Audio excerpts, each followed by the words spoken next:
তাহলে সুন্নাত আহলে সুন্নাত ওয়াল জামাত হক না বাতিল? হ্যাঁ, একসাথে বলবেন, হক না বাতিল? যারা বলেন হক না বাতিল? এটা সাহাবায়ে কেরামের জামাত, এটা রাসূলের জামাত, এটা আউলিয়া কেরামের জামাত, কাদেরিয়া, চিশতিয়া, নকশবন্দিয়া, মুজাদ্দিদিয়া, হানাফি, শাফি, মালিকি, হাম্বলি আহলে সুন্নাত ওয়াল জামাতের আকীদার মধ্যে ছিল। এই আকীদার বাহিরে যারা যাবে সব বেদাতি বেদাতি বেদাতি, ভণ্ড, জাহিল। কথা বলেন ঠিক না বেটা? কাফিরিন, জাকিরিন, মুসলিমিন, মুমিনিন, সুন্নি জনতা, এলাকার সকল স্তরের মুরব্বান ইকরাম, কলিজার টুকরো যুবক ভাইরা, পর্দানিশীন আমার সম্মানিতা মা ও বোনেরা, সকলের প্রতি আন্তরিক অভিনন্দন, শুকরিয়া, কৃতজ্ঞতা সে আল্লাহর দরবারে যিনি আমাকে এবং আপনাকে আজকের এই আল্লাহর বেহেশতের বাগানে প্রিয় রাসূলের প্রেমের মজলিসে আসার মতো তৌফিক আল্লাহ নসিব করেছেন। সেই জন্য মনিবের আসমানে আমরা একসাথে সকলে শুকরিয়া করে বলি আলহামদুলিল্লাহ। আরও শুকরিয়া করি সে আল্লাহর দরবারে যিনি সর্বশ্রেষ্ঠ রসুল, আকা নামদার, তাজদার মদিনা, নূরে মুজাসসাম, হাবিবুল্লাহ, প্যারা মেহবুব নবী, মকামে মাহমুদ ওয়ালা, সাহেব হাউজে কাউসার, সাহেব জান্নাত, সাহেব কোরআন, সৃষ্টি জগতের যিনি ফাউন্ডেশন, আকা মাওলা, তাজদার মদিনা, হুজুরে করিম সাল্লাল্লাহু আলাইহি ওয়াসাল্লাম মহান প্যারা নবীর উম্মত হিসেবে আল্লাহ আপনাকে এবং আমাকে মঞ্জুর করেছেন।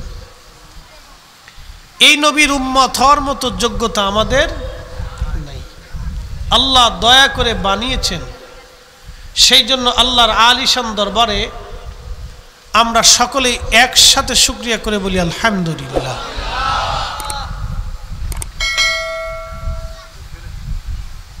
প্রিয় উপস্থিতি, আমি কোরআন শরীফ থেকে দুটি আয়াতে কারিমার তেলাওয়াত করেছি।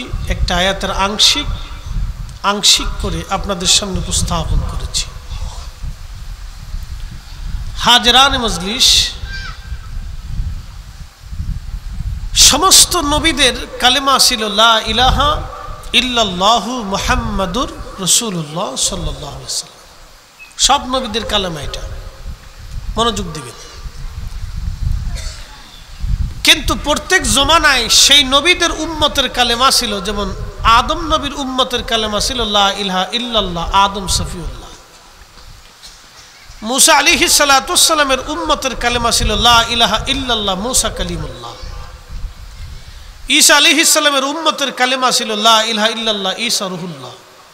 ইব্রাহিম আলাইহিস সালামের উম্মতের কালেমা ছিল লা ইলাহা ইল্লাল্লাহ, ইব্রাহিম খলিলুল্লাহ। আর 1,24,000 নবী এবং রসুল যারা ছিলেন তাদের সবার কালেমা ছিল লা ইলাহা ইল্লাল্লাহ মুহাম্মাদুর রাসূলুল্লাহ সাল্লাল্লাহু আলাইহি ওয়াসাল্লাম। কিন্তু দুর্ভাগ্য আমাদের, আমরা এক শ্রেণীর মানুষদেরকে এই কথাটা বুঝাইতে পারতেছি না। কেউ দলের টানে, কেউ বংশের টানে, কেউ নিজের ক্রেডিটের জন্যে, কেউ নিজের ব্যক্তিত্বের জন্যে শানের সালাতকে ছোট করে দেখে। একটা কথা মানতে হবে, রসুল আমাদের সবার, আল্লাহর পরেই যার মর্যাদা, সমগ্র সৃষ্টির মাথার উপরে যার কদম, তার সম্মান ও মর্যাদাকে সবার আগে প্রাধান্য দিতে হবে। কি কথা বলেন ঠিক না?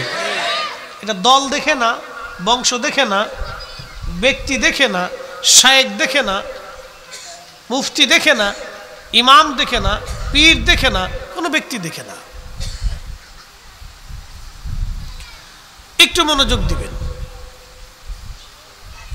সমস্ত নবীদের জমানাতে আমার নবীর আলোচনা হয়েছে। সমস্ত নবীরা উম্মতের মাঝে আমার নবীর প্রশংসা করেছে। সমস্ত নবীরা উম্মতের মাঝে আমার নবীর সুসংবাদ দিয়ে গেছে। হতভাগা যারা, তার এই কথাগুলি মানতে পারে না।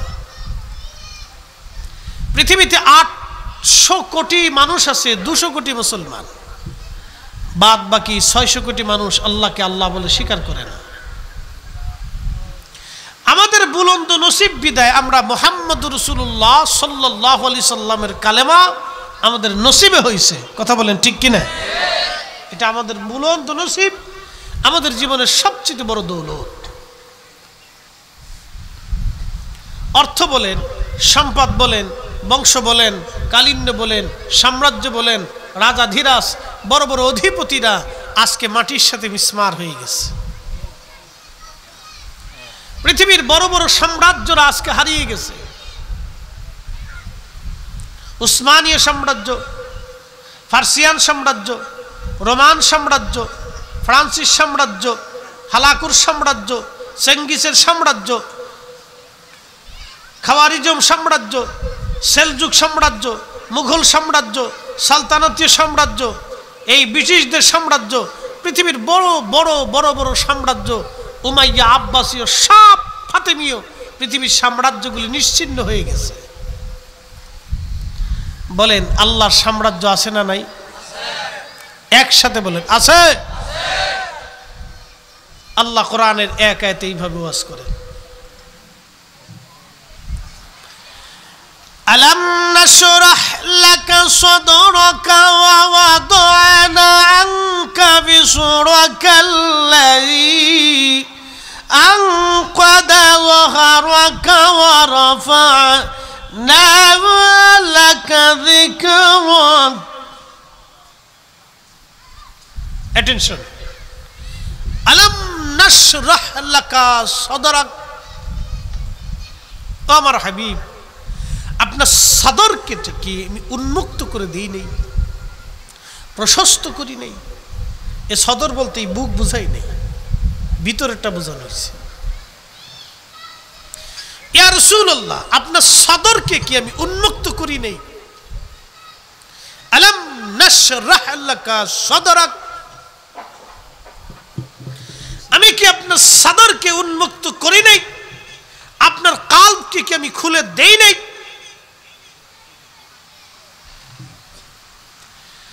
প্রিয় আনোয়ারাবাসী,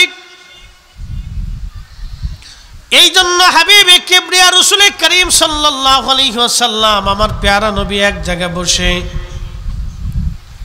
আরশে মুআল্লা দেখতে পাইতেন, জান্নাত দেখতে পাইতেন, জাহান্নাম দেখতে পাইতেন। সৃষ্টির এমন কোনো জায়গা নাই যেখানে আমার নবীর চক্ষু মুবারকের নজর পড়ে নাই।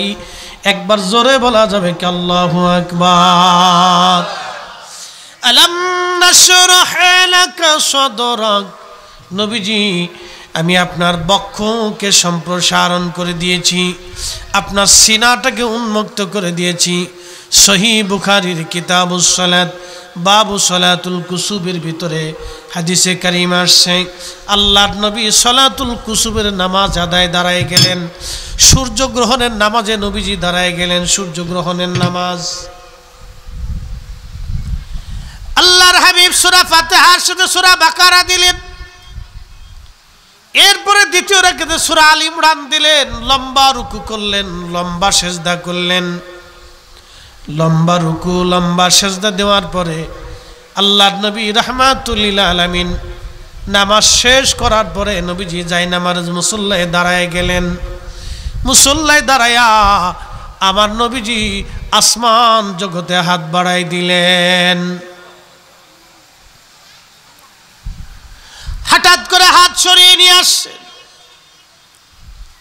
সাহাবীরা ডেকে বলল, ইয়া রাসূলুল্লাহি, জীবনে কোনোদিন এরকম সালাত আপনার দেখি নাই। এত লম্বা সেজদা দিলেন, লম্বা রুকু করলেন, লম্বা সূরা ধরলেন, নামাজ শেষ করে আসমানে হাত বাড়িয়ে হঠাৎ করে হাত সরিয়ে নিয়ে আসলেন। হাকিকত বুঝলাম না। আল্লাহর নবী ডাক দিয়ে বললেন, সাহাবীরা রে, আমি আসমানে ওই জগতে আমি আল্লাহর জান্নাত দেখেছিলাম। খোদার জান্নাত দেখার পরে ওই জান্নাতের আঙ্গুর ফল আমি দেখেছিলাম। লোভনীয় জান্নাতের চমৎকার আঙ্গুর দেখে ওই আঙ্গুর আনার জন্য আমি নবীজি জান্নাতের মধ্যে হাত বাড়াই দিয়েছিলাম। একবার জোরে বলা যাবে কি সুবহানাল্লাহ।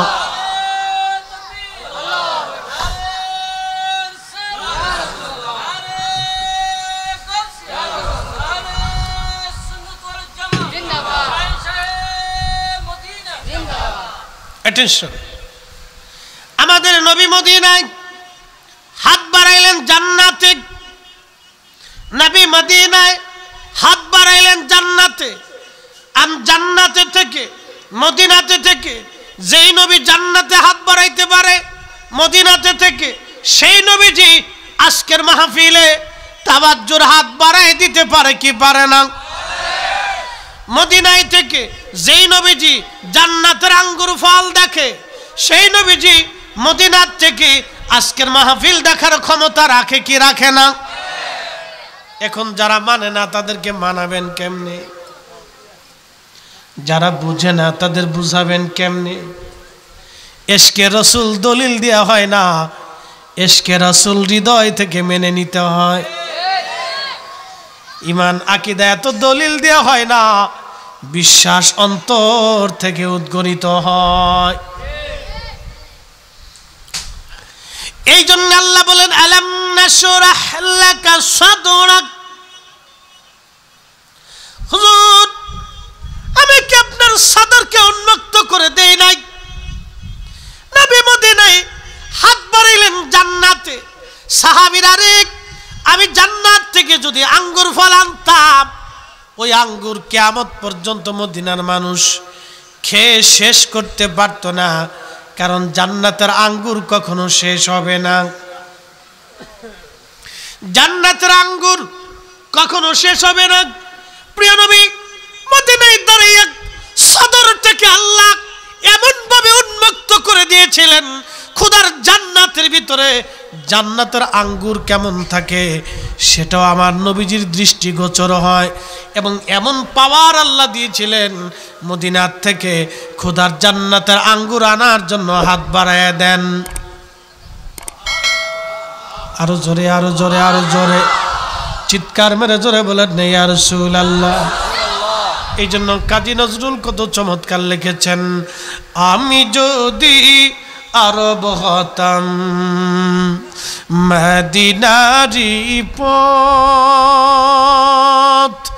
সেই পথ দিয়ে হেঁটে যাইতেন নূর নবী হযরত, নূর নবী হযরত।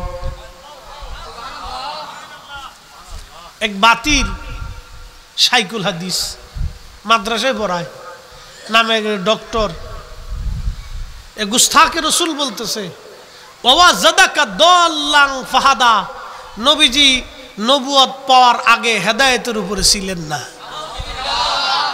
একসাথে একসাথে একসাথে এই জোরে বলেন, একসাথে বলেন ঈমান ওর আছে, আছে?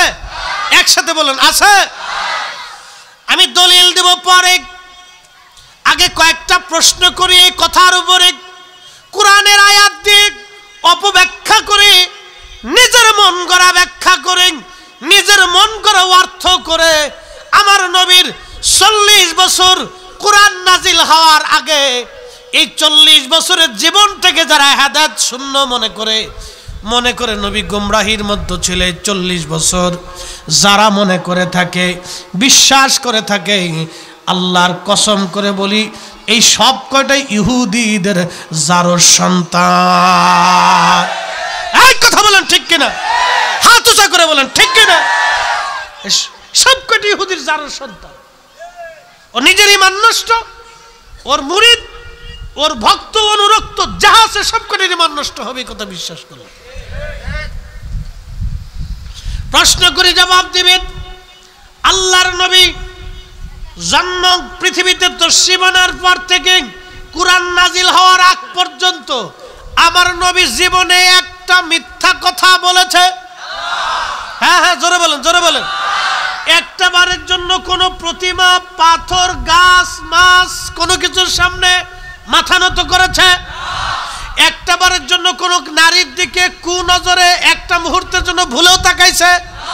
নবীজির জীবনে একটা সময়ের জন্য 40 বছরে কোরআন নাজিল হওয়ার আগে একটা সময়ের জন্য, একটা মুহূর্তের জন্য নবীর ভুল হয়েছে? নবীজির কোনো ত্রুটি, খাতা, বিচ্যুতি, আইব, দোষ, ত্রুটি 40 বছরে কোরআন নাজিলের আগে একটা মুহূর্তের জন্য ছিল? জোরে বলেন, জোরে বলেন, জোরে বলেন, আরো জোরে বলেন ছিল। তাহলে রসুল ওয়াজাদাকা দাল্লান ফাহাদা, এই আয়াত দিয়ে বলা হচ্ছে আমার নবীর 40 বছরের আগে, কোরআন নাজিল হওয়ার আগে নবী হেদায়েতের উপরে ছিলেন না। আল্লাহ 40 বছর বয়সে তারা হেদায়েত দিয়েছেন। এই কথা যারা বলবে সব কয়টাই মিথ্যার মধ্যে এবং বদ আকীদার মধ্যে ডুবে আছে। হাজার বছর কালেমা হবে, জিকির হবে, তাহাজ্জুদের নামাজ হবে, মাকামে ইব্রাহিম হবে, কিন্তু জান্নাত হবে না। বুঝতে অসুবিধা? আরো বুঝাই। কোরআন নাজিল হওয়ার আগে নবীজি জীবনে একটা মিথ্যা কথা বলেছে। একসাথে বলবেন, সাক্ষী দিতে হবে, এটি ঈমানের পরিচয়। নবীজি জীবনে একটা কখনো মিথ্যা বলেছে? কোন নারীর দিকে কুনজরে তাকিয়েছে? আল্লাহর নবীর চরিত্রের ভিতরে কোনো খাতা ছিল? নবীজি ভুলেও কখনো কাউকে ফাহেসা কথা বলেছে? অন্যায়ভাবে কারো আমানত নষ্ট করেছে? কারো অন্যায়ভাবে একটা থাপ্পড় দিয়েছে? কখনো নবীজি বকাঝকা করেছে? আল্লাহর নবীর চরিত্রের মধ্যে কোনো আইব ছিল? নবীর জীবনে ওই সময় কোনো ত্রুটি ছিল? নবীর জীবনে ওই সময় কোনো খাতা ছিল? তাহলে যারা ওয়াজাদাকা দাল্লান ফাহাদা দিয়ে বোঝাইতে চায় কোরআন নাজিল হওয়ার আগে এই ওয়াহাবি নজদি মৌদুদি যারা বুঝাইতে চায় যে কোরআন নাজিল হওয়ার আগে আল্লাহর নবী হেদায়েতের উপরে ছিলেন না, কোরআন নাজিল করিয়া আল্লাহ তার রাসূলকে হেদায়েত দিয়েছেন, কোরআন নাজিল হওয়ার আগে নবী হেদায়েতে ছিলেন না, এই কথা যারা বলে সবকটা বাতিল, গোমরা এবং ইহুদির জারর সন্তান। কথা বলে ঠিক কিনা? কোনো সন্দেহ? সন্দেহ? সন্দেহ? কথা ক্লিয়ার না ভেজাল আছে? ও আমার বাপ না, চাচা না, খালু না, ফুফা না, মক্কার ইমাম না, মদিনের ইমাম না, শাইখুল হাদিস না, প্রিন্সিপাল, ও ছাতা দেখার টাইম আমাদের নাই। এবার আসেন দলিলে, কোরআনের আয়াতে আসেন, একসাথে বলেন তো আল্লাহু আকবার। আল্লাহু আকবার ওয়ালিল্লাহিল হামদু বিসমিল্লাহির রাহমানির রাহিম।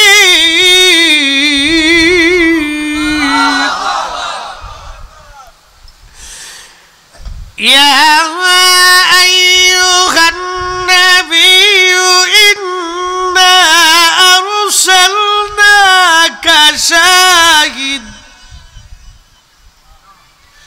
শাহিদান ওয়া মুবাশশিরান ওয়া নাযীরান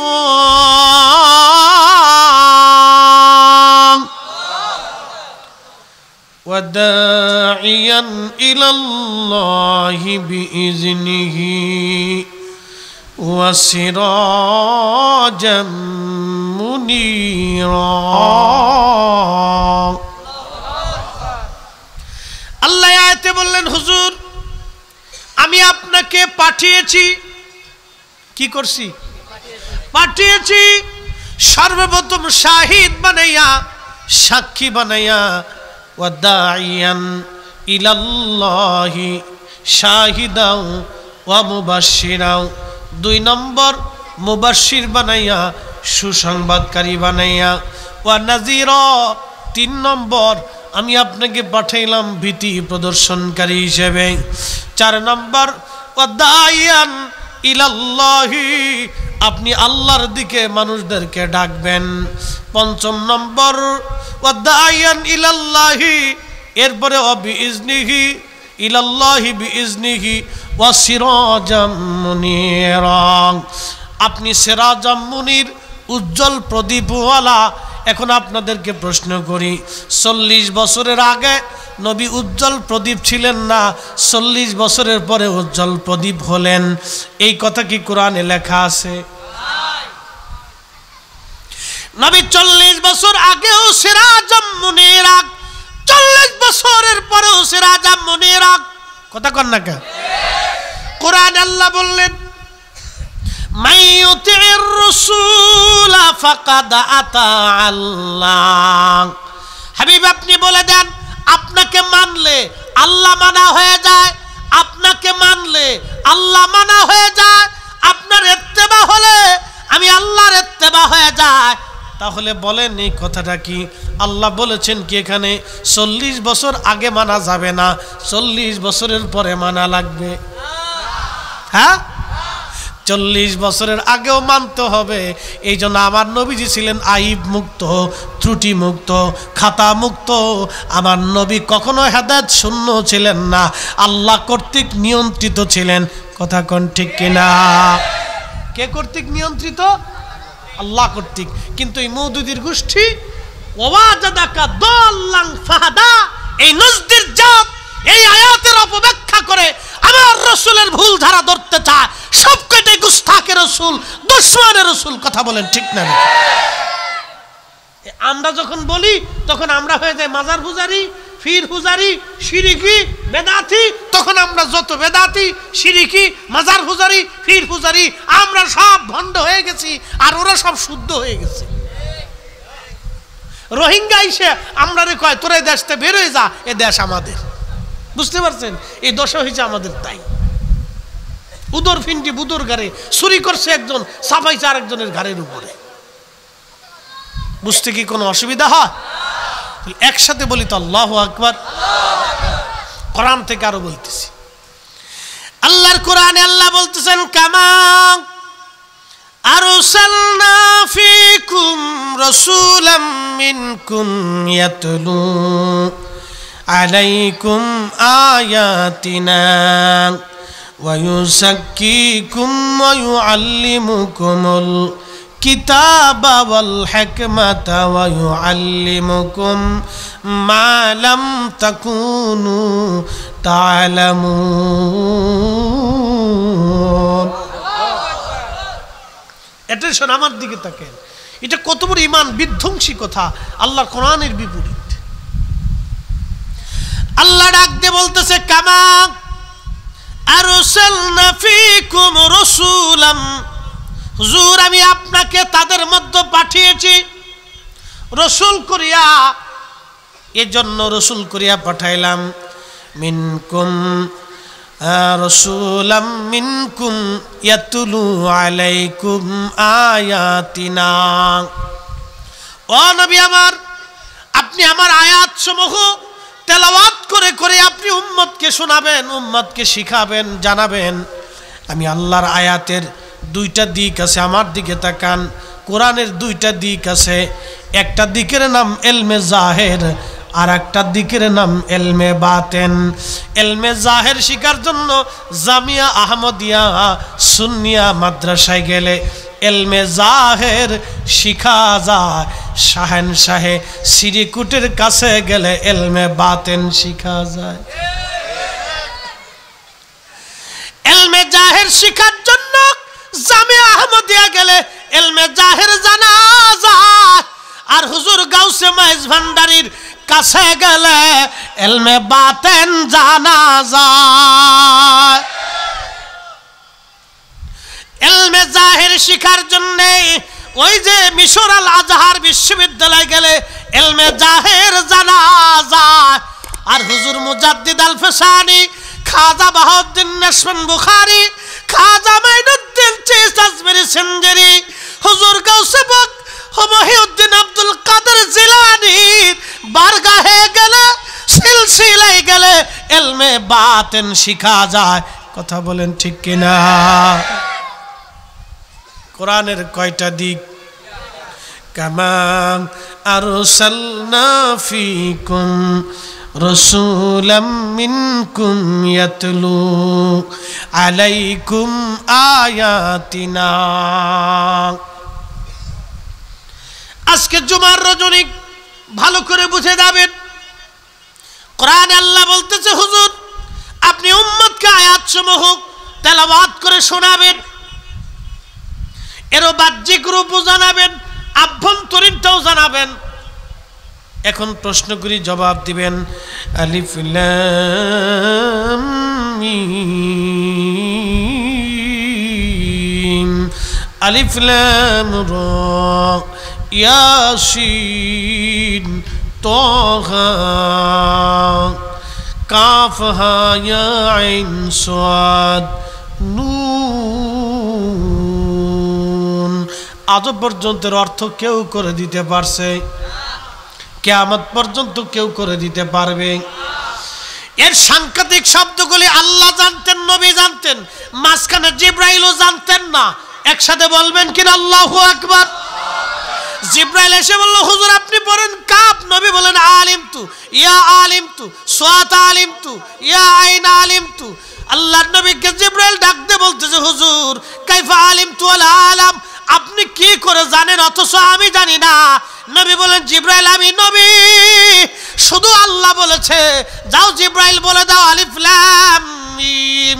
বলার সঙ্গে সঙ্গে নবীর দরবারে খবর হয় আল্লাহ কি বলেছেন।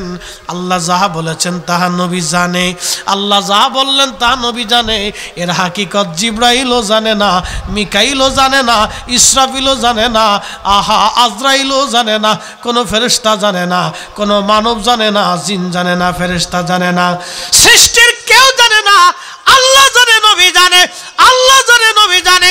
এজন্য সাহাবীরা বলতো আল্লাহু রাসূলুহু আলাম, আল্লাহ জানে, নবী জানে, আল্লাহু রাসূলুহু আলাম, আল্লাহ জানে, নবী জানে, আল্লাহু রাসূলুহু আলাম, আল্লাহ জানে, নবী জানে।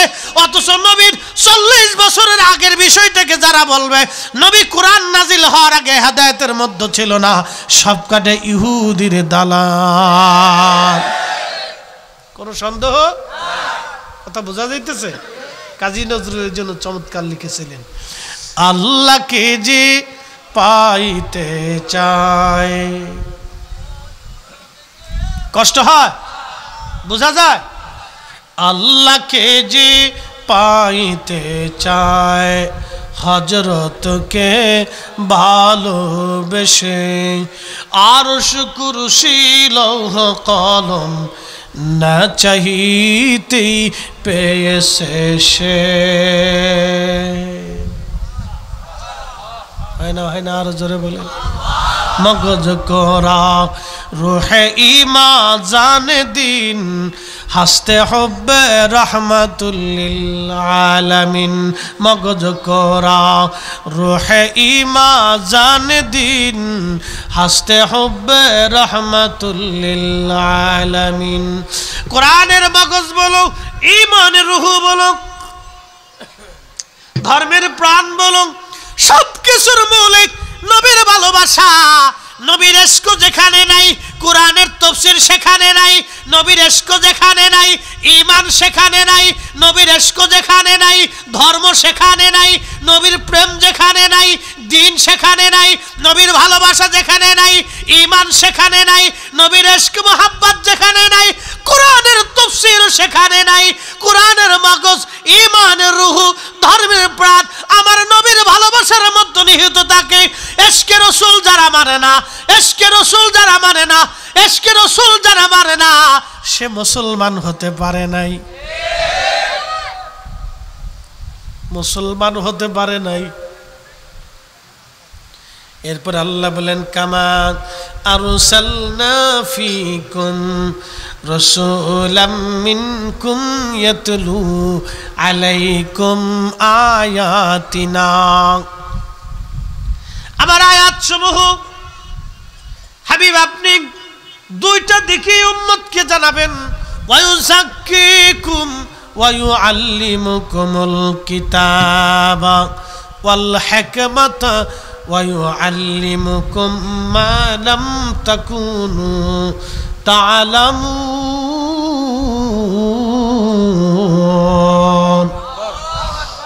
আমার দিকে তাকান, এটা বুঝতে হবে। এটা কঠিন পরিস্থিতির শিকার আজকে আমরা হয়েছি।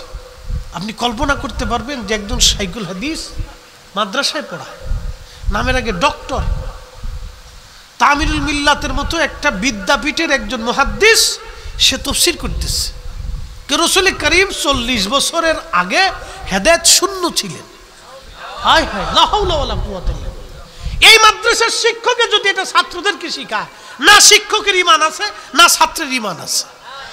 কি কথা কন না কেন? এই সমস্ত প্রতিষ্ঠান থেকে আমার দেশে যখন আলেম হয়ে বের হয়ে আসবে, তারা কোনো মাদ্রাসায় কোনো মসজিদে ইমামতি করবে, যখন তাফসীরে বসবে তারা কি বলবে? জাতি তাদের কাছ থেকে কি শিখবে?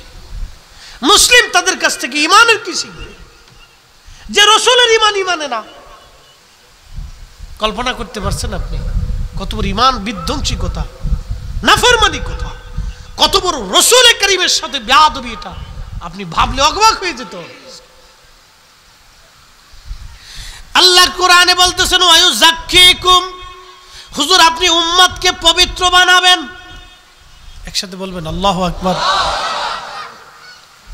এটার নাম কি? পানি।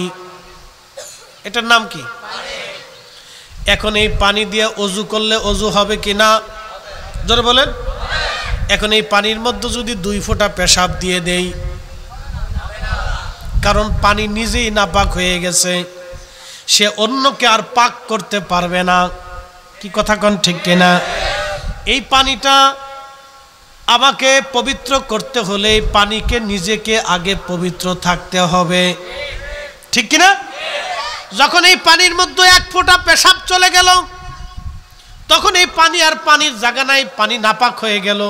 এটা দিয়ে অজু করেন আর গোসল করেন, কোনোটাই হবে। আল্লাহ বলেন ওয়ায়ুযাক্কিকুম, নবী আপনি পবিত্র করবেন উম্মতকে। আল্লাহু আকবার। নবী যদি পবিত্র না হন তাহলে উম্মতকে পাক বানাবেন কেমনে? ঠিক আসতে বলেন, কে জোরে বলেন। আপনারা সাধারণ মানুষ, এই জন্য সাধারণ ভাষা দিয়ে আমি আপনাদেরকে বুঝাইতেছি। কোরআনের তাফসীর ওদেরকে শেখানোর দরকার, যে আমরাও তাফসীর পারি বেটা। আল্লাহ তার রাসূলকে বলতেছেন হুজুর ওয়ায়ুযাক্কিকুম, আপনি উম্মতকে পবিত্র করবেন। উম্মতকে পবিত্র বানানোর জন্য আপনাকে পাঠাইলাম। এখন প্রশ্ন, নবী যদি নিজেই পাক না হয়, নবী যদি নিজেই হেদায়েত শূন্য হয়, তাহলে উম্মতকে হেদায়েত কেমনে করবে? নবী যদি 40 বছর আগে হেদায়েত শূন্য থাকতেন, তাহলে অবশ্যই একটা বারের জন্য হলো ভুল হইতো। কথা কন না, কে জোরে বলেন। নবী যদি 40 বছর আগে হেদায়েত শূন্য হইতেন, কোরআন নাজিল হওয়ার আগে 40 বছরের নবী যদি হেদায়েত শূন্য হইতেন, উনি যদি গুমরাহির মধ্যে থাকতেন, তাহলে জেনা করতেন, না হয় মিথ্যা বলতেন, না কোনো নারীর দিকে তাকাইতেন, আর না হয় কোনো প্রতিমার সামনে মাথা নত করতেন, আর না হয় কোনো শিরিক করতেন, নাজাইজি কর্মকাণ্ড করতেন, খাতা করতেন, ত্রুটি করতেন, বিচ্যুতি করতেন। 40 বছরের আগে নবীর কোনো ত্রুটি ছিল না, আইব ছিল না, বিচ্যুতি ছিল না, খাতা ছিল না, দোষ ছিল না, অপরাধ ছিল না, গুনাহ ছিল না, একবারে পবিত্র, পাক ও সাফ। এত পাক যে আল্লাহ বলে দিয়েছেন, হাবিব আপনি শুধু পাক না, উম্মতকে পাক বানানোর জন্য আপনাকে পাঠিয়েছি। আপনি তো পাকই পাক, উম্মতকে পাক বানানোর জন্য পাঠিয়েছি। যে রাসূল 40 বছর আগে পরে সব সময়ের জন্য আল্লাহ কর্তৃক পবিত্র, 40 বছরের আগে নবী হেদায়েত শূন্য ছিলেন, এই কথা যারা বলবে, আল্লাহর কসম করে বলি ওটা গোমরা হয়ে গেছে, ওটা নাফরমান হয়েছে।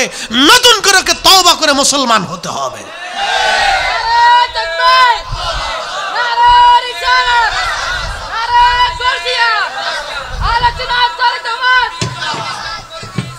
আমি কি আমার ভাষায় বলছি না কোরআনের ভাষায়? পৃথিবী একদিকে আর আল্লাহর কালাম আর একদিকে, কথা বলেন ঠিক কিনা? আমি কোরআনের ভাষায় বলতেছি, এরপর আল্লাহ আরো বলতেছি, নবী গো আপনারা আরো কাজের জন্য পাঠাইছি। কি কাজ? শুনে যান। ওয়ায়ুআল্লিমুকুমুল কিতাবা ওয়াল হিকমা, আপনি উম্মতকে কিতাব শিক্ষা দিবেন, হিকমত শিক্ষা দিবেন। একসাথে বলবেন না মারহাবা। এখন নবী যদি জ্ঞান শূন্য হন, মেধা শূন্য হন, এর অর্থ হলো নবীজি 40 বছরে কোরআন নাজিল হওয়ার আগেও মহাজ্ঞানী, কোরআন নাজিল হওয়ার পরেও মহাজ্ঞানী। কথা কোন ঠিক কিনা? তাহলে নবী কি গোমরা ছিল? তাহলে গোমরাহির কথা যারা বলবে সব কটা ভণ্ড, সব কটা ভণ্ড মালউন। কথা কোন ঠিক কিনা? ও নতুন করে তওবা করে ওকে আবার মুসলমান হওয়ার দরকার।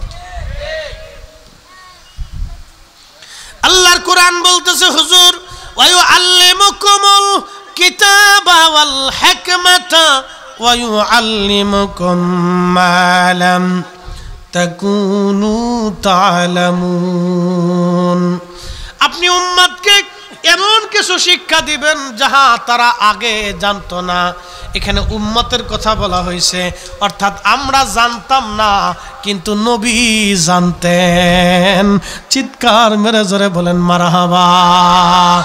পেশাব করার পরে ঢিলা কুলুপ করা লাগবে, এটা উম্মত জানতো না, নবী শিখাইলেন। ডান হাত দিয়ে খানা খেতে হবে, উম্মত জানতো না, নবী শিখাইলেন। কিভাবে ওযু করে পবিত্রতা হয়, উম্মত জানতো না, নবী শিখাইলেন। কি করে গোসল ফরজ হয়, গোসল ফরজ হওয়ার পরে এই গোসলের ফরজগুলি কেমনে আদায় করতে হয়, উম্মত জানতো না, নবী শিখাইলেন। মিথ্যা বলা যাবে না, উম্মত জানতো না, নবী মানা নিষেধ করাইলেন। কোনটা হালাল কোনটা হারাম, কোনটা ভেদ কোনটা মারিফত, কোনটা শরীয়ত কোনটা হাকিকত, কোনটা আল্লাহর ভেদ কোনটা দুনিয়ার ভেদ, যা উম্মত জানতো না, নবীজি শিখাইলেন শিখাইলেন শিখাইলেন শিখাইলেন। একবার জোরে বলা যাবে কি আল্লাহু আকবার। আরো শিখাইছি, আরো একটা বিষয় শিখাই গেছে। বলে হুজুর কোনটা, আপনাদেরকে বুঝাইতেছি। অ্যাটেনশন, আমার দিকে তাকান।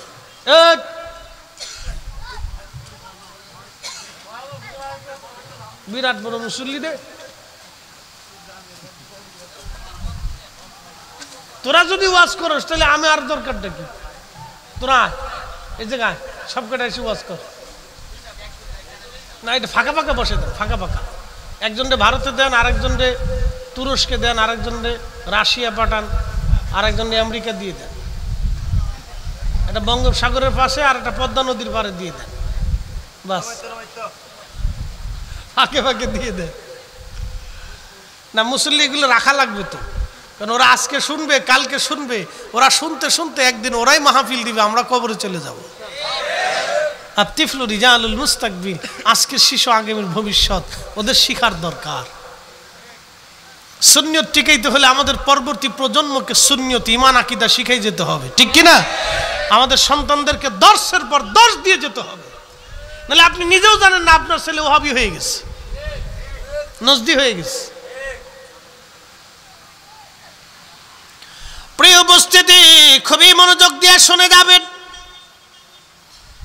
বলে হুজুর আরো কি শিখাইলেন? ওয়া ইউআল্লিমুকুমুল কিতাবা ওয়াল হিকমাতা ওয়া ইউআল্লিমুকুম মা লাম তাকুনু তা'লামুন।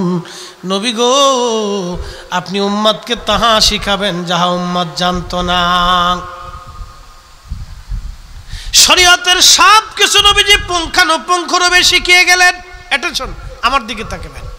শুধু শরীয়ত নবীজি শিক্ষা দিয়ে যান নাই, ইলমে মারিফত নবীজি শিক্ষা দিয়ে গেলেন।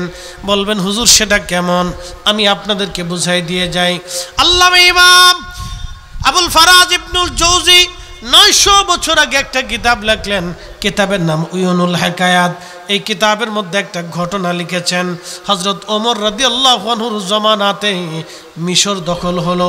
মিশর যিনি দখল করলেন, হযরত আমর ইবনুল আস রাদিয়াল্লাহু আনহু। তিনি মিশর দখল করলেন, মুসলিম সেনাপতি। মিশর দখল করার পরে মিশরীয়দের একটা বদ আকীদা ছিল, বদ সিস্টেম ছিল। প্রত্যেক বছরে নীল নদে পানির জোয়ার আসতো, প্রত্যেক বছরে নীল নদের পানির জোয়ার আসতো। কিন্তু জোয়ার আনার জন্য তারা একটা জাহিলিয়াত প্রথা তারা করেছিল। প্রত্যেক বছরে নীল নদের জোয়ার আনার জন্য একটা ষোড়শী সুন্দরী রূপসী কন্যা কুমারী মেয়েকে তারা নিয়ে নীল নদের পাড়ে নিয়ে তারা জবাই দিত। সুন্দরী কুমারী মেয়ে, নিরাপরাধ নিষ্পাপ একটা মেয়েকে নিয়ে ওই নীল নদের পাড়ে নিয়ে তারা জবাই দিত। তার রক্তগুলি গড়ায়া গড়ায়া নীল নদের পানির মধ্যে যখন যাইতো, তখন নীল নদের জোয়ার আসতো। কি নির্মম একটা প্রথা, কি কঠিন প্রথা! প্রত্যেক বছর লটারি করে তারা মেয়েদেরকে নির্বাচন করত। মুসলমানরা মিশর যখন দখল করলো, তখন সেনাপতি আমর ইবনুল আস দেখলেন, হায় হায়, এরা এক নতুন প্রথা আবিষ্কার করেছে। প্রত্যেক বছরই সুন্দরী কুমারী মেয়েকে তারা জবাই দেয়। ওই রক্তগুলি পানির সাথে যখন মিশে যায়, তখনই নীল নদের মধ্যে জোয়ার আসে। সেনাপতি আমর ইবনুল আস দৌড়ায় যাইয়া মিশরীয়দেরকে বলেন, মিশরিয়ারে তোমরা থামো, আমরা মুসলমানের জমিন অধিকার করেছি, এখন আর তোমাদের আইন দেশে চলবে না, মুসলমানদের কোরআনের আইন এবং নবীর সুন্নতের আইনে জমিনে চলবে। আল্লাহর কোরআনের আইন, প্যারা নবীর সুন্নতের আইনে জমিনে চলবে। তোমরা যে কুমারী নারীকে নির্মমভাবে নীল নদের পারে তোমরা হত্যা করো, আজকে থেকে এটা আর করা যাবে না। মিশরীয়রা বলল, হ্যাঁ ঠিক আছে, আমরা সেটা মেনে নিলাম বটে, কিন্তু নীল নদের জোয়ার আগে আইনা দাও। আমরা তো কুমারী নারী হত্যা করে জোয়ার আনাই, তাহলে তোমরা কুমারী নারী হত্যা না করে জোয়ার আনাই দাও, পানি এনে দাও, আমরা তোমাদের। আমর ইবনুল আস চিন্তায় পড়ে গেলেন যে এই পানি তাহলে কিভাবে আনাবো। তো উনি চিঠি লিখলেন আমিরুল মুমিনিন হযরত ওমর রাদিয়াল্লাহু আনহুর কাছে। চিঠি লিখে বলেন, আমিরুল মুমিনিন খলিফাতুল মুসলিমিন ওমর, নতুন একটা ফিতনার মধ্যে পড়ে গেলাম। মিশরীয়দের আদত অভ্যাস হলো নীল নদের জোয়ার আনার জন্য প্রত্যেক বছরে তারা একটা কুমারী সুন্দরী নারীকে হত্যা করে এবং জবাই করে। এই রক্তগুলি গড়াইয়া নীল নদের পানির মধ্যে পড়ার পরে পানির জোয়ার আসে। আমরা মুসলমান মিশর দখল করেছি, আল্লাহর আইন নবীর তরিকা চালু করেছি। এখন এই মিশরের জমিনে আমি আসার পরে বাধা প্রয়োগ করার পরে তাদের শর্ত হলো, নীল নদের পানি যদি আমরা এনে দিতে পারি, এই কুমারী মেয়েকে হত্যা ছাড়া, তার রক্ত ছাড়া যদি পানি এনে দিতে পারি, জোয়ার এনে দিতে পারি, তাহলে তারা আর এই কুমারী নারী হত্যা করবে না, আল্লাহর আইন মেনে নিবে। এখন আমি কি করব? হযরত ওমরের হাতে চিঠিখানা চলে গেল। হযরত ওমর রাদিয়াল্লাহু আনহু আর একটা চিঠি লিখলেন। চিঠির মধ্যে লেখা, ওহে নীল নদ, তুমি যদি আল্লাহর হুকুমে প্রবাহিত হও, তা আমি খলিফাতুল মুসলিমিন আমিরুল মুমিনিন ওমর বলতেছি, তুমি আল্লাহর হুকুমে আবার প্রবাহিত হও। আর তুমি যদি আল্লাহর হুকুমে প্রবাহিত না হও, নিজের হুকুমে নিজের ইচ্ছায় প্রবাহিত হও, তাহলে তোমাকে প্রবাহিত হওয়া লাগবে না। আল্লাহু আকবার। আমিরুল মুমিনিন হযরত ওমর বললেন, চিঠিখানা নিয়ে আমর ইবনুল আসকে বলবা নীল নদের মধ্যে যেন ছেড়ে দেয়, নীল নদের মধ্যে যেন চিঠিখানা ছেড়ে দিয়ে আসে। আর কিচ্ছু করা লাগবে না, আমার এই চিঠিখানা নিয়ে নীল নদের মধ্যে ছেড়ে দিয়ে আসো। তেলের গাড়ি তেলে চলে,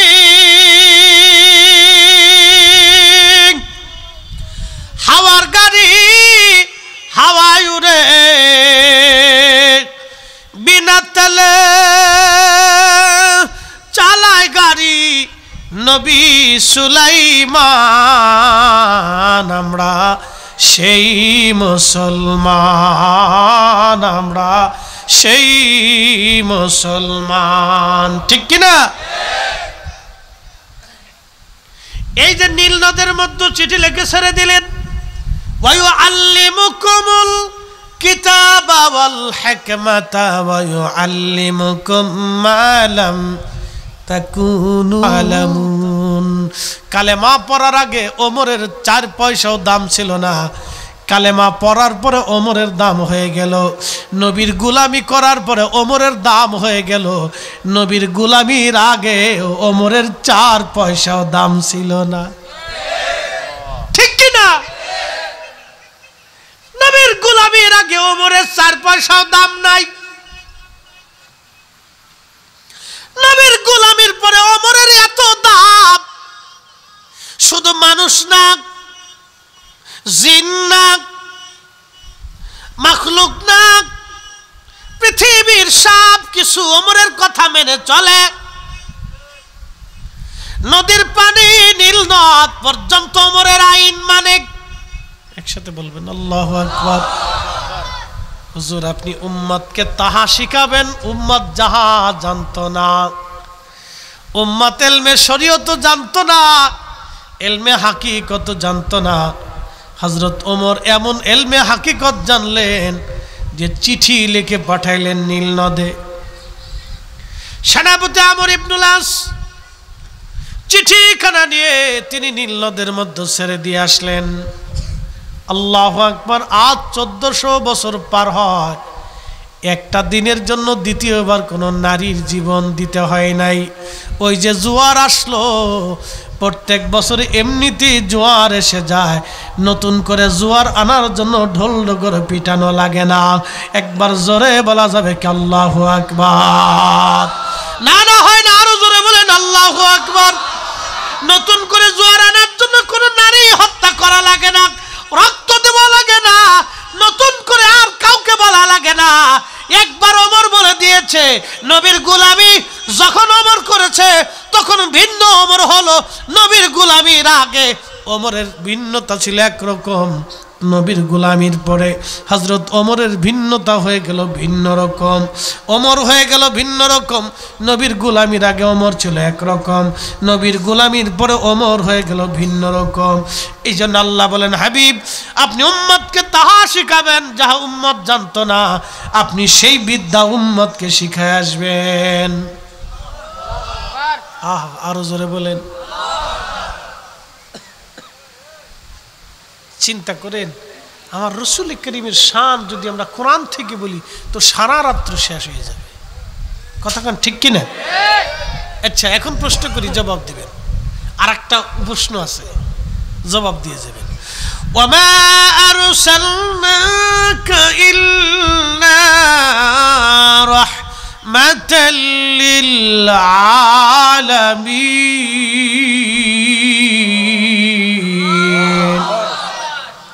নবীজি সমস্ত জগৎ সমূহের জন্য রহমত। এখন কি 40 বছর আগে রহমত ছিলেন না, 40 বছর পরে রহমত নাকি? হ্যাঁ, পাগল ছাগল দেশে কত হয়েছে ভাই, পাগলের জন্মের শেষ নেই, বহুত পাগল হয়েছে। দুই ভাই শ্বশুর বাড়ি গেছে বেড়াইতে, তো ছোট ভাই বড় ভাই দোনো ভাই একসাথে গেছে। আমাদের বরিশালের একটু ভিতরে গেলে কয় অগা, আর একটু উপরে আসলে কয় মগা, সিলেটে কয় সিদে, আমাদের অঞ্চলে কয় বলদা। আপনাদের দেশে কি বলে চট্টগ্রামে? বুঝেন নাই মনে হয়, কি কয়? বেকুব। বেকুব বেকুব না বলদা? বেকুব। বেকুব, গাদা, বলদা, অগা, মগা, সিদে। ব্যক্তি কয়জন? একজন। নাম কতগুলি? অগা, মগা, বেকুব, সিদে, বলদা। 5টা নাম পাইছি, আর যে কতগুলি আছে আল্লাহ জানে। লোক কিন্তু একজনই। তো দোনো ভাই শ্বশুর বাড়ি গেছে বেড়াইতে, আর মা সব চিন্তা করলো, আমি এই জামাইরে আদর করি আর না করি, ফুতরারে যদি ভালো মতো না খাওয়াই। ফুতরা চিনছেন নি আপনারা? আচ্ছা, চট্টগ্রামে তো ফুতরা কয়। আচ্ছা, ফুতরারে যদি ঢক মতো না খাওয়াই তো ফুতরাত যাইয়া দেশে যা দুর্নাম করবো। তো মা খুব ভালো করে মাছ টাছ, মুরগা টুরগা, এই সেই নানান কিছু ফুতরারে আদর করে করে খাওয়ায়। খাও বাবা, বেশি করে খাও। তো বিদায় দেওয়ার সময় একটা রেওয়াজ আছে, সাধারণত মেহমান নতুন নতুন গেলে কিছু গিফট টিপ দেওয়া যায়, গিফট টিট কিছু হাদিয়াটা দিয়ে দেয়, কাপড় চোপড়, এই সেই নানান কিছু।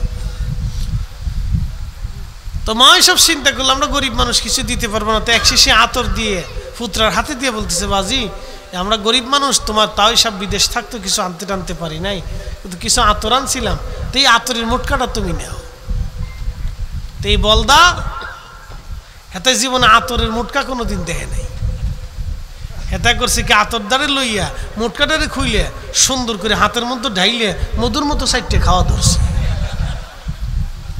মা হিসাবে চিন্তা করি, এটা কেমন বলদার বলদা, কেমন বেকুবের বেকুব। এই আতর দিলাম গায়ে লাগানোর লেগে, এটা সাইডে খায় হাতের মধ্যে ঢাইলে। আচ্ছা জামাই আসো, জামাই রে জিগামো। তো কিছুক্ষণ পরে জামাই আসার পরে বাজান এদিকে আসেন তো। বলে কি ব্যাপার আম্মা, কি জন্য ডাকতেছেন? বলে ডাকতেছি বাবা, এই তোমার ছোট ভাই কি মগা সগা নাকি? বলতেছে আম্মা কেন, কি হয়েছে? তোমার শ্বশুর আব্বা বিদেশ থাকতো, কিছু আনতে পারি না বাবা, আমরা গরিব মানুষ। তো এক শেষে আতর দিলাম, মোটকারে খুইলে আতের মধ্যে ঢাইলে মধুর মতো সাইটে সুইটে খাইলো। এটা কি বেকুব সেকুব নাকি? আম্মা আসলে কত বড় বেকুব মগা চিন্তা করতে পারছেন? ও আমার ছোট ভাই, আমার শ্বশুর ভাই তোরে লইছি আদর করিয়া, আমার শ্বশুর আব্বা কষ্ট করে বিদেশ থেকে আতর আনছে, ও আতের মধ্যে ঢাইলে সাইটে সুইটে মধুর মতো খাইলো, আমার একটু দিল না, একটু জিগেল না। শাশুড়িকে জামাই দিয়ে আন্তর্জাতিক খ্যাতি সম্পূর্ণ মগার ঘরের মগা। বুঝতে পারছেন? মগা, আমার দেশের মগার কোনো শেষ নাই। হাই হাই হাই, রসুলের মহান চরিত্র নিয়ে, নবীর শান নিয়ে আজকে যারা এই ফাহেসা কথা বলতেছে, ওরা তো মগাই। ওদের কথা শুনে আমার দেশের মুসলমান যখন ওদের পিছনে দৌড়ায়, তখন এরা হলো মগার ঘরের মগা। কথা বলেন ঠিক কিনা বেটে? আন্তর্জাতিক মগা। এই হক কথাগুলি যখন আমরা বলি, তখন আমরা হয়ে যাই মাজার পূজারি, ফির পূজারি।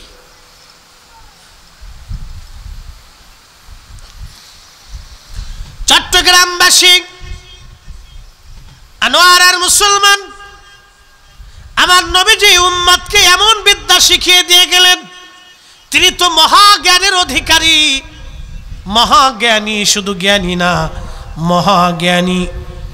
পৃথিবীর সমস্ত মানব জিন ফেরেশতার জ্ঞান যদি এক জায়গা দেন, আর আমার নবীর জ্ঞান আর এক পাল্লায় দিলে নবীর জ্ঞানের ওজনের সমান হবে না। কি কথা কন না কেন? পৃথিবীর সমস্ত মানব জাতি, জিন জাতি, সবার হেদায়াত, সবার বুজুর্গি, সবার আমল, সবার নেকি, সব যদি এক পাল্লায় দেন, আমার নবীর হেদায়াত, আমার নবীর হেদায়াত, আমার নবীর আমল, আমার নবীর বন্দিগি যদি আর এক পাল্লায় দেন, আমার নবীর বন্দিগির সমান হবে না। কি করে বলে? বাবা সাদাকা দোল্লাং ফাহাদা, এই আয়াত দিয়ে আল্লাহ বুঝাইছে, হুজুর আপনি হেদায়েত প্রাপ্ত ছিলেন না, আমি আল্লাহ আপনাকে হেদায়েত দিয়েছি। 40 বছর আগে কোরআন নাজিল হওয়ার আগে নবীজি গুমরাহির মধ্যে ছিলেন, নবী হেদায়েতের উপরে ছিলেন না। চিন্তা করেন কত বড় পাড়া। চিনছেননি পাড়া আপনারা? আমাদের আঞ্চলিক ভাষা এক লোক বক্তা মাঝে মধ্যে ওয়াজ করতো, আগার খাসি দেগার পাড়াও তোলালো, তবু পাড়ার ভব খাসলাত না গেল। কথা বুঝেন নাই? পাড়া চিনছেন নি আপনারা? এটা কিন্তু কোনো গালি টালি না, এটা একটা জন্তুর নাম। ওটার বেশি না ফালাইলে আমাদের ফরিদপুরে কয় পাড়া, মানে আপনার চট্টগ্রামে কি কয়? ফাড়া। আচ্ছা, আর বেশি ফেলাইলে এটার কয় খাসি। ঠিক আছে না? আচ্ছা, তো বেশি না ফেলাইলে এটার একটা চরিত্র আছে, খালি ভোবো ভোবো করে বেড়ায়। কি কথা কর না কে? আগার খাসি দেগার পাড়া তোলালো, তবু পাড়ার ভব খাসলাত না গেল। তার মানে যার চরিত্র যেরকম, যার শিক্ষা যেরকম, যা আগে যেরকম ছিল, ওর চরিত্র কোনোদিনও শেষ হয় না। যারা আব্দুল ওহাব নজদির মাদ্রাসায় পড়ছে, যারা নজদির চশমা লাগাইছে, ইশকে রাসূলের চশমা যাদের মুখের মধ্যে নাই, কলেজের মধ্যে ইশকে রাসূল নাই, যাদের শিক্ষা, যাদের পীর মাশায়েখরা, যাদের উস্তাদরা, যাদেরকে ইশকে রাসূল শিখায় নাই, তারা যত বড়ই শাইখুল হাদিস হোক না কেন, তাদের চরিত্র কোনোদিন চেঞ্জ হয় না। ওরা রসুলের ভুল ধরে। কার ভুল ধরে? নবীর ভুল ধরে। আপনি চিন্তা করতে পারছেন কত জাহিল? মাদ্রাসায় পড়ি, যা হিন্দু পর্যন্ত কোনোদিন কল্পনা করে না। আজ পর্যন্ত কোনো হিন্দুরে দেখছেন? হিন্দুদের ওই যে আপনাদের কি বলে, এই আপনার কীর্তন হয় না, কীর্তন চিনেননি আপনারা? আমাদের ওয়াজে যেরকম ওয়াজ নসিহত আমরা করি, হিন্দুরা কিন্তু কীর্তনে তাদের ওই ব্রাহ্মণ ঠাকুর বা পুরোহিত যারা আসে তারা কিন্তু ওই কীর্তন গায়। ঠিক আছে না? গানের সুর টুর দিয়ে বাজনা টাজনা দিয়েও তো তাদের ধর্ম অনুযায়ী তারা করে। কিন্তু আজ পর্যন্ত তারা দেখবেন না তাদের কোনো কীর্তনে আমাদের রসুলের ভুল কোনো দিন ধরছে। কি কথা কর না কে? আরে হিন্দু পর্যন্ত তার কীর্তনে আমার রসুলের অনেক কীর্তনওয়ালা হিন্দু নবীর প্রশংসা করে অনেক জায়গায়। কি কথা কর না কে? সে পর্যন্ত এই ভুল ধরে না। আর মাদ্রাসায় পড়িয়া সাইকুল হাদিস হইয়া রসুলের ভুল ধরে কয় ওয়াজাদাকা দাল্লান ফাহাদা। নবীজি 40 বছর আগে হেদায়েত প্রাপ্ত ছিলেন না, তিনি গুমরাহির মধ্যে ছিলেন। আল্লাহ কোরআনে কইছে জুতা দিয়ে বাইরেলেও হক আদায় হয় না।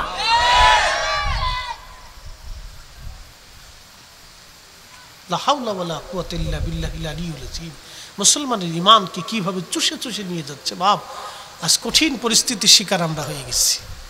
আহা, শিক্ষক, জাতির শিক্ষক যদি ভুল করে তাহলে এটা বড় কঠিন অবস্থা। আপনি মাদ্রাসা স্কুলে দিয়েছেন আপনার মেয়েকে এই কি আদব লেহাজ কায়দা কানুন শিক্ষা দীক্ষা শেখার জন্য। এখন কলেজের টিচার যদি আপনার মেয়েরে নিয়ে বাস গাড়ির ভিতরে নিয়ে নাচানাচি করে, পিকনিকে নিয়ে নাচানাচি করে, নাচানাচি শিখায়, তাহলে বোঝা গেল জাতির শিক্ষক আর শিক্ষকের কাতারে নাই, এটা সব একবারে চরিত্রহীনের কাতারে চলে গেছে। কতক্ষণ ঠিক কিনা? হ্যাঁ, বুঝে যাবে। এই জন্য ইমাম গজ্জালি রাহিমাহুল্লাহ লেখছেন, যদি কখনো দেখো মাস্টার এবং চিকিৎসকরা অপকর্মে লিপ্ত হয়, তখন বুঝবা জাতি একবার অন্ধকারে নিমজ্জিত হতে যাচ্ছে। মনে রাখবে, এগুলো সূত্র। যদি ঘির চাইতে তেলের দাম বাড়ে তাহলে বুঝবেন দেশে অর্থনীতির অবস্থা খারাপ। বুঝেন নাই কথা? আবার বুঝাইতেছি, ঘির চাইতে তেলের দাম যদি বাড়ে তাহলে বুঝবেন দেশের অর্থনীতি ভালো না, এ দেশ থেকে তাড়াতাড়ি সরে যান। আর যদি মনে করেন যে না, ঘির দাম কমে গেছে, তেলের দামে ঘির দাম পাওয়া যায়, এটাই তো ভালো, তাহলে বুঝবেন আর কিছুদিন অপেক্ষা করে না খেয়ে মরতে হবে। প্রিয় মুসলমান, যেই দলের ভিতরে আকীদা হলো তাদের মৌলবীরাই ঠিক আমার নবীর ভুল ছিল, সেই দল আর দল আছে, তার ইসলামী দল বলা যায়। বোঝা গেল সে তেলের চাইতে ঘির চাইতে তেলের দাম বাড়াই দিছে, আতরের চাইতে পায়খানার দাম বাড়াই দিছে। কথা বুঝেন নাই মনে হয়? যদি আতরের চাইতে পায়খানাকে বেশি প্রাধান্য দেয় তাহলে বুঝবেন এটা কুত্তার দরজায় চলে গেছে, ওটার মানুষের দরজায় না, এটা কুকুরের দরজায় চলে গেছে। বুঝতে পারছেন? মেন্টালিটি সমস্যা। নবীর চাইতে যখন শাইখের মর্যাদা বেশি দিবে তখন বুঝবেন সে আর ইসলামী দলের ভিতরে নাই। ওটাই আতরের চাইতে পায়খানাকে বেশি মর্যাদা দিলে যা হয়, রাসূলের চাইতে শাইখের মর্যাদা দিলে তাই হয়। কথা কোন ঠিক না বেটি?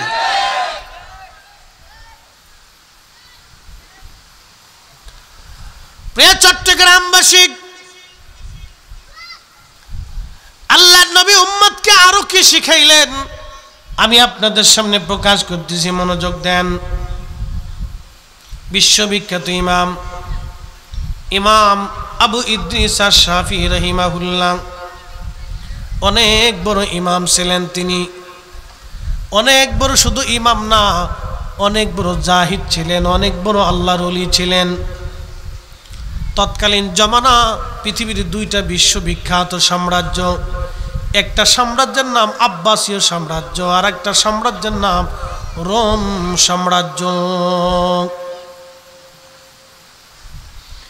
রোম সাম্রাজ্য তুরস্ক, ফ্রান্স, ইটালি, গ্রিস, ইউরোপের বিরাট অংশ মিলে রোম সাম্রাজ্য। ইউরোপের বিরাট বড় অংশ মিলে তখন রোম সাম্রাজ্য। আর পৃথিবীর আব্বাসীয় সাম্রাজ্য হলো বর্তমানে ইরাক, ইরান, এরপরে Kuwait, Lebanon, Libya, Saudi Arab, Syria, এরপরে আপনার ফিলিস্তিন, এরপরে আপনার কি বলে ওমান, ইয়ামান, Qatar, Dubai, Bahrain, Morocco, Tunisia, Algeria, Libya, এরপরে আপনার আলজেরিয়া, নাইজেরিয়া দিয়া একবারে পৃথিবীর বিরাট একটা অংশ ছিল আব্বাসীয় সাম্রাজ্য। এই সাম্রাজ্যের অধিপতি যিনি, তিনি সুলতান, তিনি হযরতে হারুনুর রশিদ রহমাতুল্লাহ আলাইহি।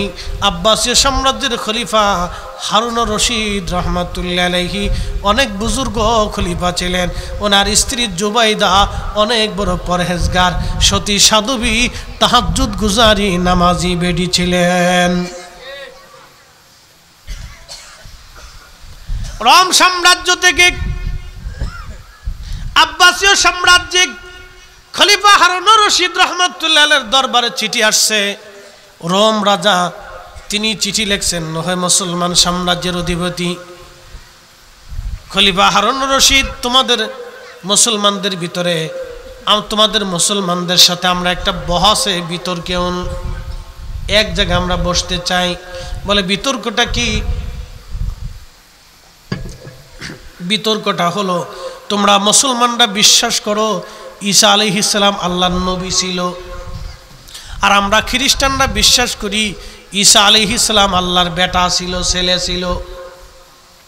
নাউজুবিল্লাহ কবেন না আপনারা?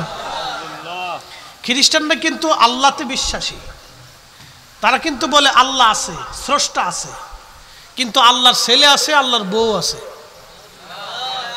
একে আসতে হইল কে? জোরে বলেন।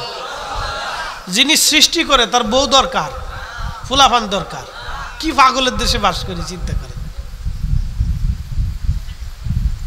খ্রিস্টানরা বলে আল্লাহর বেটা আছে, ছেলে আছে, আল্লাহর স্ত্রী মারিয়াম আর ছেলে হলো ঈসা। নাউজুবিল্লাহ বলবেন না?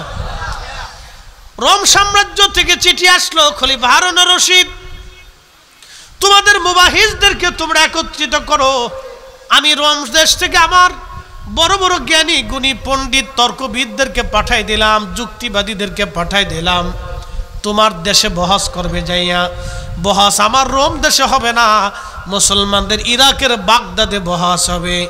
এই বহস হলো তোমরা প্রমাণ করবা ঈসা আলাইহিস সালাম আল্লাহর নবী, আর আমরা প্রমাণ করব ঈসা আল্লাহর বেটা। এই চিঠি লিখে সে তার লোক লস্কর সৈন্য সামন্ত কিছু দিয়ে জ্ঞানী গুণী পণ্ডিত তর্কবিদ যুক্তিবাদী দার্শনিক যা ছিল সব পাঠাই দিছে। খলিফা হারুনুর রশিদ খুব চিন্তায় পড়ে গেলেন। এত বড় সাম্রাজ্যের প্রধান সে আমার বিরুদ্ধে চ্যালেঞ্জ ছুড়ে দিয়ে জ্ঞানী গুণী অলরেডি পাঠাই দিয়ে দিছে। আমি এখন বহাসে যদি না বসি তাহলে আমার ইজ্জতের সমস্যা, মুসলিম মিল্লাত হেরে যাবে। আর বহাসে আমি কাকে দিব? যদি সে বহাসে একবার হেরে যায় তাহলে সারা জীবন মুসলমান মাথা নিচু করে থাকবে। উনি সমস্ত সভাসদ নিয়ে জ্ঞানী গুণী পণ্ডিত উলামা ফুদালাদেরকে নিয়ে বসে গেলেন। কেউ সাহস করে না। উজির আজম বলতেছে, বাদশাহ খলিফা, আমার জানা মতে একজন আলেম আছে, তিনি বর্তমান যে সিরিয়াতে যুদ্ধ হচ্ছে এই বাইতুল আকসার ইমামতি করতেন। একসাথে বলবেন না মারহাবা? যেই বাইতুল আকসা নিয়ে আজকে ইসরায়েলের সাথে মুসলমানরা যুদ্ধ করতেছে, এই যুদ্ধে আরব রাষ্ট্রগুলি যারা আরবের অধিপতি, সৌদি, কুয়েত, কাতার, দুবাই, বাহরাইন, মিশর, সমস্ত আরবের রাজারা বউ নিয়ে বাচ্চা কাচ্চা নিয়ে সুখে শান্তিতে ঘুমাইতেছে। আর ওই ফিলিস্তিনের বাইতুল আকসার জন্য গাজার সাধারণ হামাসের কিছু যোদ্ধারা যুদ্ধ করে জীবন শহীদ করে দিচ্ছে। হাজার হাজার মুসলমান বিনা বিচারে শহীদ হয়ে যাচ্ছে। একসাথে বলবেন আল্লাহু আকবার। আর আরবের রাজারা কি করতেছে? ঘুমাইতেছে। হেতার দেশের মৌলবীরা আমাদের দেশে আইসে তারাবির নামাজ 8 টাকাত বানানো চিন্তা করছে। কথা বোঝেন নাই মনে হয়? তারাবি কয় রাকাত বানাইতে চায়? 8 টাকা।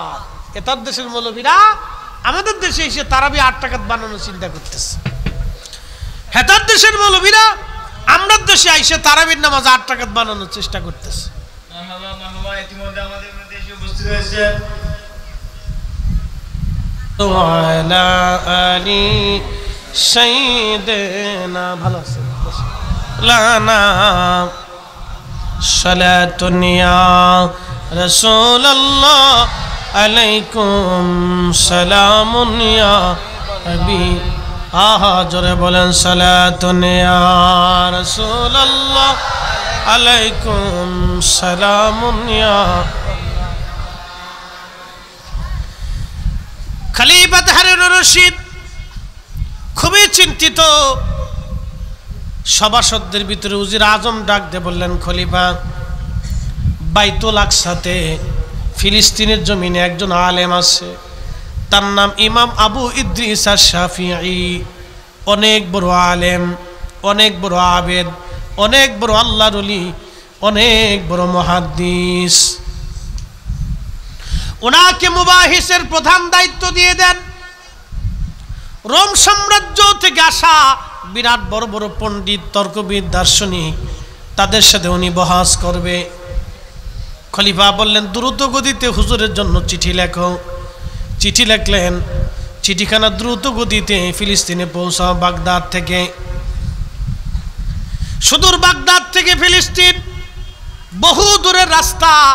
আপনারা জানেন বর্তমান ইরানের পার্শ্ববর্তী দেশের নাম হলো ইরাক। ইরাকের বাগদাদ ছিল তখনকার খেলাফতের রাজধানী। ইরান থেকে ঘন্টায় 2000 কিলোমিটার গতিতে যদি একটা ক্ষেপণাস্ত্র ইসরায়েলে মারা হয়, তো অন্তত মিনিমাম হলো ইরান থেকে ইসরায়েলে পৌঁছতে 1 ঘন্টা সময়ের দরকার হয়। মিনিমাম 1 ঘন্টা লাগে। সেই দিন খলিফাতুল মুসলিমিন হারুন রশিদ রাহমাতুল্লাহি আলাইহি চিঠিখানা পাঠাইলেন ইরাকের বাগদাদ থেকে বর্তমান ফিলিস্তিনে বাইতুল আকসায়। চিঠির মধ্যে লেখা, হুজুর আমি ইরাকের খলিফা, মুসলিম মিল্লাতের খলিফা হারুন রশিদ রোম দেশ থেকে চিঠি দিয়ে আর মুবাহিস দিয়ে খ্রিস্টানরা তাদের তর্কবিদ দার্শনিকদেরকে পাঠিয়ে দিচ্ছে ইরাকের বাগদাদে। বহসের বিষয় হলো মুসলমানরা প্রমাণ করবে ঈসা আলাইহিস সালাম আল্লাহর বেটা, ঈসা আলাইহিস সালাম আল্লাহর নবী, আর খ্রিস্টানরা প্রমাণ করবে ঈসা আলাইহিস সালাম আল্লাহর ছেলে। এখন প্রধান মুবাহিস হিসেবে আমি আপনাকে চাই, এই বহসে যদি মুসলমান হেরে যায়, কিয়ামত পর্যন্ত মুসলমান খ্রিস্টানদের কাছে মাথা নত করে থাকবে। হুজুর আপনি দ্রুত গতিতে রাজি হবেন এবং ইরাকে চলে আসবেন। চিঠিখানা পাওয়ার পরে আর দেরি করবেন না। চিঠিখানা যাওয়ার পরে হযরত ইমাম আবু ইদ্রিস আশ-শাফি রাহিমাহুল্লাহ তিনি রাজি হয়ে গেলেন। রাজি হয়ে যাওয়ার পরে তিনি চিঠি লিখে বললেন, আমিরুল মুমিনিন আপনি সময়টা ধার্য করবেন জোহরের নামাজের পরে, আর স্থানটা হবে দজলা নদীর পারে। বহসের জায়গা হবে দজলা নদীর তীরে, সময়টা হবে জোহরের নামাজের পরে। আমি ইমাম আবু ইদ্রিস আশ-শাফি বহসের জন্য প্রস্তুত। আপনি দ্রুত গতিতে বহসের ইন্তজাম করেন, আমি আসবো বহস করার জন্য। ইরাকের বাগদাদে খ্রিস্টান মিশনারিরাও চলে আসলো। আর এদিকে হযরত ইমাম আবু ইদ্রিস আশ-শাফি সুদূর ফিলিস্তিন থেকে হেঁটে হেঁটে হেঁটে হেঁটে ইরাকের বাগদাদে উপস্থিত হলেন। বহসের দিন তারিখের দিন ইমাম আবু ইদ্রিস আশ-শাফি উপস্থিত হলেন জোহরের নামাজের পরপর। দজলা নদীর তীরে লক্ষ লক্ষ মানুষ আসছে বহস দেখার জন্য। রাজ দরবারের বড় বড় জ্ঞানী গুণী পণ্ডিত এবং খলিফা হারুন রশিদ ওই মঞ্চের উপরে নিজে আজ উপস্থিত বহস দেখার জন্য। ইমাম আবু ইদ্রিস আশ-শাফি বহস করার জন্য স্টেজে ওঠার আগে বলেন, খলিফা আমি আসছি, বহস আমি করব, কিন্তু জায়নামাজ আগে আমাকে দেন, আমি জোহরের নামাজ আগে পড়ে নেই। আহা, জায়নামাজ নিয়ে ইমাম আবু ইদ্রিস আশ-শাফি বহস করার আগে জায়নামাজখানা দজলা নদীর মধ্যে বিছাই দিলেন পানির উপরে। আরো জোরে না, না হয় না, ধুর। আরে রাত 12:30 বাজে, তাতে কি হয়েছে? মনে হবে মাগরিবের রক্ত। একসাথে বলেন, না বললে বুঝবে এটা সব কৃপণ। একসাথে বলেন, নবী উম্মতকে কি শিখাই দিয়ে গেছে এটা তো বুঝতে হবে আমাদেরকে। 40 বছর আগে নবী হেদায়েতের মধ্যে ছিলেন না, মওদুদির মৌলবীরা ওয়াজ করে, আর আমরা বললে আমরা হয়ে যাই শিরকি, বেদাতি, মাজার পূজারি।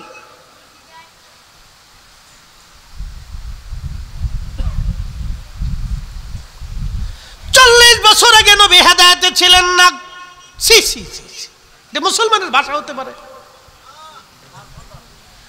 আল্লাহর কোরআন বলতেছে, ওয়া ইউআল্লিমুকুমুল কিতাবা ওয়াল হিকমাতা ওয়া ইউআল্লিমুকুম মা লাম তাকুনু তা'লামুন। নবী উম্মতকে তাহা শিক্ষা দিবেন যা উম্মত জানতো না। যে বিদ্যা উম্মত জানে না সেই বিদ্যা নবী উম্মতকে শিখাবে। সেই জন্য আপনাকে দুনিয়ার মধ্যে পাঠাইছি। 40 বছর আগেও না পরেও না কোনো সময়ের জন্য নবী হেদায়েত ছাড়া ছিলেন না, নবী আল্লাহ কর্তৃক পরিচালিত ছিলেন। যারা বলবে 40 বছর আগে নবী হেদায়েতের মধ্যে ছিল না, সব কয়টা ইহুদির দালাল। সন্দেহ? আমার বাপ হলেও, চাচা হলে, খালা হলে, মামু হলে, অ্যাটেনশন, ঘটনাটা বলবো। জি, একটা মিনিট, কয়টা মিনিট শেষ করতে দেন, একটু বসতে দেন, 5টা মিনিট একটু শুনুক না, এটা শেষ করে আমি দিয়ে দেব। তো খুব মনোযোগ দিয়ে। ইমাম আবু ইদ্রিস আশ-শাফি বললেন, জায়নামাজটা দেন। মারহাবা কোন। পানির উপরে বিছাই দিলেন জায়নামাজ, দজলা নদীর উপরে জায়নামাজ বিছাইয়া ইমাম আবু ইদ্রিস আশ-শাফি জায়নামাজে দাঁড়ায় গেলেন। দজলা নদীর মাঝখানে যাইয়া পুরা জোহরের নামাজ পানির উপরে জায়নামাজ বিছাইয়া আদায় করলেন। না না, হয় না, আরো জোরে, আরো জোরে, আরো জোরে বলেন আল্লাহু আকবার। পাওয়ার আসেনি মুসলমানের, পাওয়ার আসেনি। তেলের গাড়ি তেলে চলে, হাওয়ার গাড়ি হাওয়ায় উড়ে, বিনা তেলে চালায় গাড়ি নবী সুলাইমান। আমরা সেই মুসলমান, আমরা সেই মুসলমান। আরো জোরে, আরো জোরে। এটা রসুল শিখিয়ে দিয়ে গেছে উম্মাহকে। এই বিদ্যা পৃথিবীর কোন মাদ্রাসায় নাই, পৃথিবীর কোন মহাবিদ্যালয়, অক্সফোর্ড, হার্ভার্ড, আল আজহার, মক্কা, মদিনা, পৃথিবীর কোন বিশ্ববিদ্যালয়, ঢাকা ইউনিভার্সিটি, দিল্লি, পৃথিবীর কোন ইউনিভার্সিটিতে এই বিদ্যা পাবেন না। এই বিদ্যা পেতে হলে আল্লাহর ওলিদের দর্শে বসতে হবে। কথা বলেন ঠিক কিনা? এই বিদ্যা আল্লাহর নবী উম্মতকে শিখিয়ে দিয়ে গেছে। সেই রাসূল 40 বছর আগে কোরআন নাজিলের আগে হেদায়েতের মধ্যে ছিলেন না, তা মিথ্যা কথা।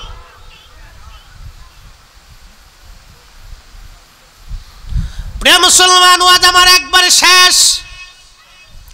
ইমাম আবু ইদ্রিস আশ-শাফি বলতেছে, খ্রিস্টানেরা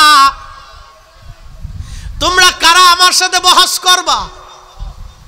আমি যাই নামাজ বিছাইয়া দজলা নদীর উপরে নামাজ পড়তেছি, তোমাদের যদি বহস করার কলিজা থাকে তোমরাও যাই নামাজ বিছাইয়া দজলা নদীর উপরে এসে আজকে আমার সঙ্গে বহস করো। তোমরা প্রমাণ করবা ঈসা নবী আল্লাহর বেটা, আর আমি এইখানে দাঁড়াইয়া প্রমাণ করব ঈসা নবী আল্লাহর ছেলে ছিলেন না। লাম ইয়ালিদ ওয়া লাম ইউলাদ, আল্লাহ নিজে জন্ম দেন না, জন্ম নেন না। আল্লাহর পিতামাতা নাই, ছেলে সন্তান নাই, স্ত্রী পুত্র পরিজন নাই। কুল হুয়াল্লাহু আহাদ আল্লাহুস সামাদ, আল্লাহ এক এবং আল্লাহ কারো মুখাপেক্ষী না। আমি এই যাই নামাজে দজলা নদীর মাঝখানে পানির উপরে দাঁড়ায়া প্রমাণ করলাম ঈসা আলাইহিস সালাম আল্লাহর নবী। আর আজকে তোমরা যাই নামাজ বিছাইয়া দজলা নদীর মাঝখানে আমার সামনে চলে এসে প্রমাণ করো ঈসা আলাইহিস সালাম আল্লাহর বেটা। বহস লাগবে? আর খ্রিস্টান মিশনারি প্রধান বলতেছে, হুজুর বুঝার আর বাকি নাই। যেই ইমান, যেই কালেমা, যেই কোরআন, যেই আকীদা, যেই বিশ্বাস, যেই আকীদ আপনাকে দজলা নদীর উপরে যেই নামাজ বিছায় নামাজ পড়াইলো, ওই ইমানই ঠিক, ওই আকীদা ঠিক, ওই নবী ঠিক, ওই কোরআন ঠিক, ওই আল্লাহ ঠিক, ওই বিশ্বাসই ঠিক। আমাদের আর বুঝার বাকি নাই। আপনি দজলা নদী থেকে চলে আসেন স্টেজে, আপনার হাতে কালেমা পড়ে মুসলমান হয়ে আমাদের জীবনকে আজকে ধন্য করে নেব।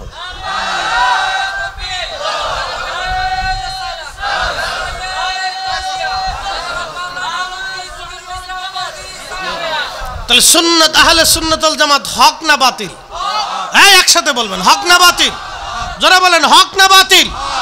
এটা সাহাবায়ে কেরামের জামাত, এটা রাসূলের জামাত, এটা আউলিয়া কেরামের জামাত, কাদেরিয়া, চিশতিয়া, নকশবন্দিয়া, মুজাদ্দিদিয়া, হানাফি, শাফি, মালিকি, হাম্বলি, আহলে সুন্নাত ওয়াল জামাতের আকীদার মধ্যে ছিল এই আকীদার বাহিরে যারা যাবে সব বেদাতি, বেদাতি, বেদাতি, ভণ্ড, জাহিল। কথা বলেন ঠিক না বেটা?